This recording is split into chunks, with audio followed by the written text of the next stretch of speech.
How you doing, YouTube? Massive Beer Reviews, back with yet another review. A little Hop Butcher for the world time. A little bit of new Traveling Scientist. Hopeful goodness in the form of Hop Butcher for the world's Traveling Scientist. So nice, I said it twice. There you go. Yeah, Hop Butcher, no stranger to this brewery. I get my fair share of Hop Butcher stuff. They are awesome enough to send some stuff out quite often. But this one I'm really looking forward to, because pretty much in summertime, I think it was towards the end of summertime, they popped one of these off, sent it to me, and it was one of my favorite hop forward beers I did all of last year. It made my list. It was quite up there towards the top. It might have been number one, actually. I don't remember, actually, but I remember loving it.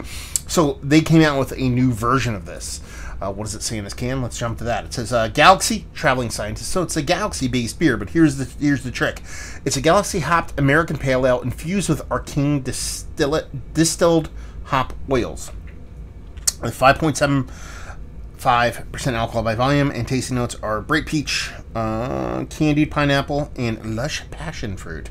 So you see in the back there, they put their typical tasting notes. You have Hop Butcher, and then you have Arcane. I didn't really know much about Arcane.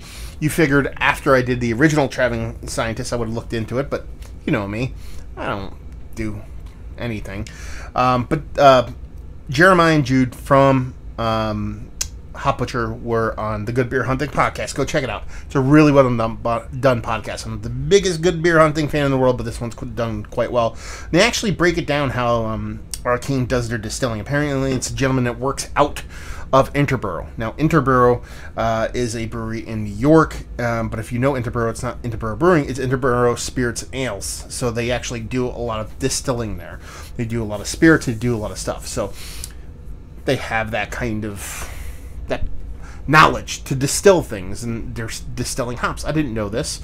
I assumed they just took regular hops. They're actually taking processed hops, and by that I mean actually, sat in a tank turb hops. So you basically, most of you probably know this based off of all the Trillium debacle and them talking about turb and kegs and stuff like that. But if you ever seen, a fermenter, and then you have the conical fermenter where there's that bottom part, and then you usually see two spouts to get super basic.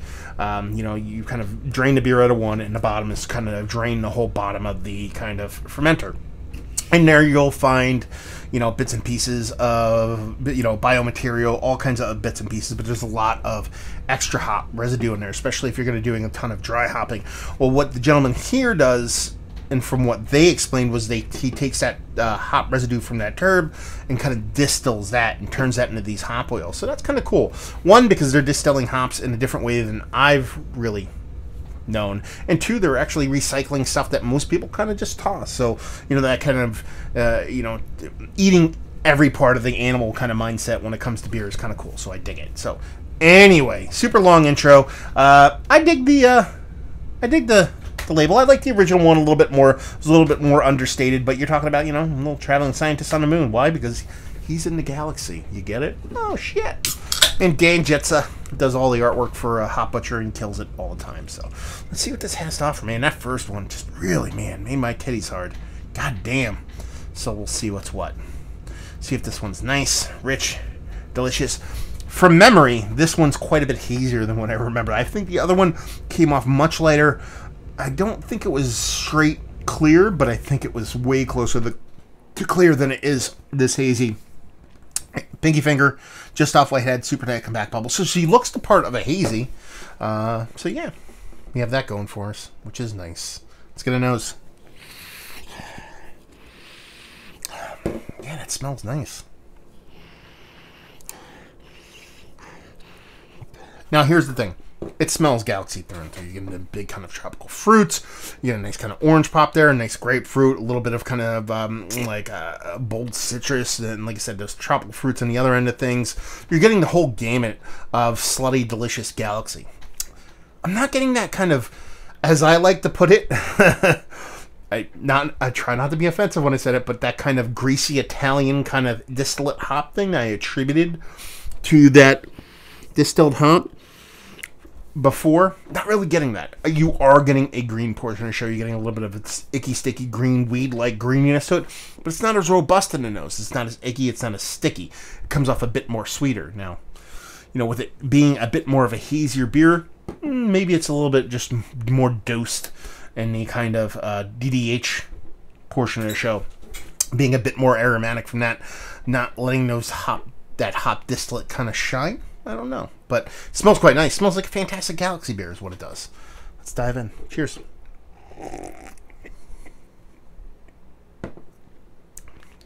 Okay, it's in there. Yeah, you're getting this rich, lush, almost fluffy but slightly creamy mouthfeel. Really nice.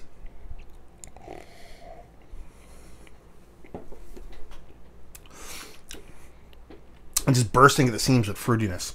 Galaxy shining all the way, getting those big kind of tropical fruits, a really nice kind of citrus profile, running the gamut from your grapefruit to your orange, all over the place. Those tropical fruit, those mangoes and melons and all that stuff floating on the other end of things. There's a soft even peachiness in the middle of it, but then you get that kind of bridge. What you get is that icky, sticky dankiness. You get that green weed component to it, but then there's this kind of extra bump to it, kind of like a Fast and Furious movie. I haven't watched one of those in years. I don't know why I'm referencing it, but it's like that kind of nitro car kind of thing. It's taking that green icky sticky thing, not necessarily making it bigger, but just giving it more depth, more length to it, so that icky sticky becomes more of a kind of that greasy Italian. I keep referencing that way. I don't know why. Kind of just filthiness, and I use that in such a positive way. I'm not saying that in a negative way. I'm not saying it's filthy in like a, oh, that's disgusting kind of way. It's more of a filthy kind of like, hate sex kind of thing going on. And this comes off way more robust, way more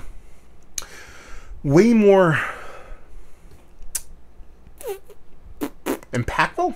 Maybe we'll use that word, than the original Traveling Scientist. The original Traveling Scientist was more of a I don't want to call it subtle, because I think it had an aggressiveness to it, but it was subtle in a way that the beer itself wasn't necessarily as cranked to 11 volume-wise. It was more of a muted, more of a gentle beer that had this kind of louder component to it, whereas this one is a bigger, louder beer, still lower ABV. You're talking about 5% and change, so it's not a big beer in general, but the makeup of the beer, the bigger, kind of hazier, kind of new school New England style IPA with a bit more volume to it, and then that added volume of that distillate hop, just kind of adding even more volume to it. It's going Spinal Tap. It's going to 11 in a very, very fun way. I dig it. It's probably one of the more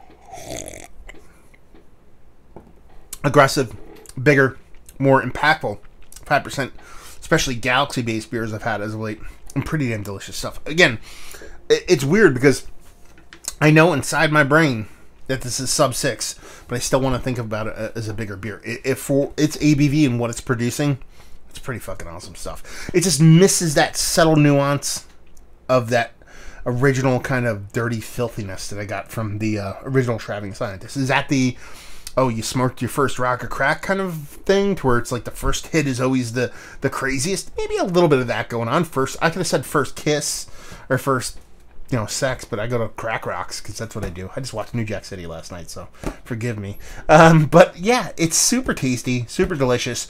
It's just I miss that kind of impact I got from the original one.